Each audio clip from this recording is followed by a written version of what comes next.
જન્માષ્ટમી નિમિત્તે સર્વ ભાઈઓ બહેનો માતાઓ વડીલો સર્વને જન્માષ્ટમીના હાર્દિક શુભકામનાઓ.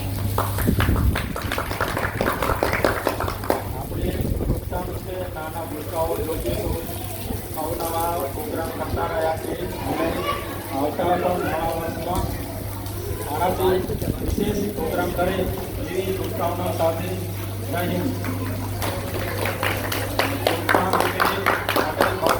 ₹1100 આપવામાં આવે છે.